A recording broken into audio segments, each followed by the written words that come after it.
Oh my God, mga kapaksiw, good afternoon. Good afternoon sa lahat dyan, nasa palibot ko. Yan ang mga kasama ko ngayon na nag-celebrate kami ng 5th birthday ng aking apo. Nawala yung apo ko, nandun yata sa tabi ng dagat. Oy, apo! Apo! Christine, happy birthday din!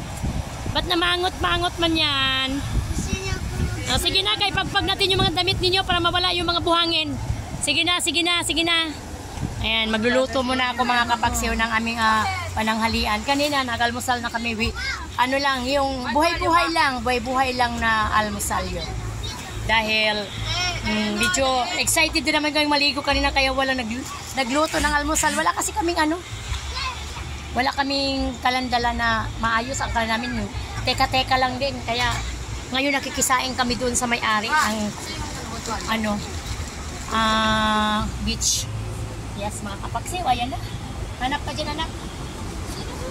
Yung mga pagpag yung mga damit dito. Ayan, magluto ako ng pananghalian mga kapaksiw. Ang lulutuin namin ngayon mga kapaksiw is maling. Yan, maling. Lalagyan namin ito mga kapaksiw ng egg. Yan. Hindi ko pa naayos yung egg, pero ayos ito. Ito yun, hahalo ko siya, tapos saka i-preto. 10 po ma'am, mag-kitchen 10. Rep magnet po, 3 for 100. Kaya lang, nakakalito talaga pag hindi mo sarili pamamahay, no? Hindi mo alam kung nalagputin mo. Hindi ko alam kung nasaan yung mga sandok ko. Wala naman akong sandok, kutsara lang, plastic pa. Wala akong baon. Kitchen 10 piso.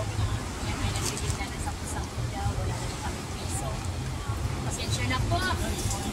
Panggas na lang po yung aming pera ngayon. Kaya tipid-tipid na tayo, tiis na tayo ha sa mga bagay-bagay na yan. Kaya ayan. Luto na naman si Ate Beth. Wala ako sa bahay. Hindi ako nagtinda today. And yesterday because of we have a celebration of 5th birthday of my granddaughter. That's why I'm here. To celebrate. Kaya good morning. Good morning English yun Kung hindi ako nakakita ng foreigner dito, hindi ako mag-English ng klase talaga mga Pilipino, mga bigatin. Ayan. Lagyan natin ng mantika. Naku po, ang mantika ko mayroong buhangin. Wala na, puro na kami buhangin dito. Pero alam niyo mga kapatid, ang ganda talaga ng beach. Hindi lang talaga pambata. Pero super ganda, super linis. Super lalim, hindi makate. Walang kating mangyayari sa balat mo. Napakalinis siya. Tsaka malalim siya. Ang problema lang, hindi pang bata. Kaya mga kapagsiw, kung kayo gusto, pumunta rito at mag-enjoy, ipihim nyo lang sa Ate Bibet. Mayroon tayong sasakyan. May LT tayo, may kotse. Kung anong gusto, may van pa. Kung gusto nyo, kaya natin sagutin yan. Huwag kayong mayang magtanong sa account ni Ate Bibet. Andito lang ako para susuporta sa inyo mga kapatid. God bless and good morning! Kaya mga kapaksiw, yun na po yung message ko. Huwag kayong kalimot ha. Ayan na. Pagtagal lang ng aming paano kaya namin ito mairaos baka 1 hour before, 1 hour after maluto itong aming uulamin ngayon. Ang ulam namin ngayon is maling with egg. Piprituhin lang namin pero hindi kami masyadong nakaano kasi mahangin. Mahangin eh. Huwag na kaya ito dahil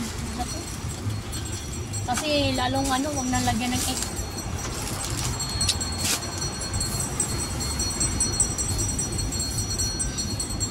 Kasi sige. Lalagyan ko na lang ng egg. Nalilito tuloy yung tindera. Ay, yung kusinera.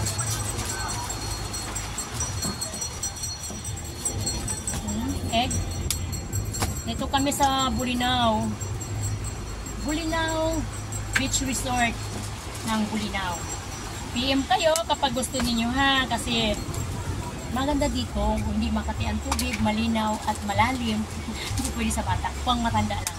Kung mga okasyon kayo, yan, pwede tayo dito.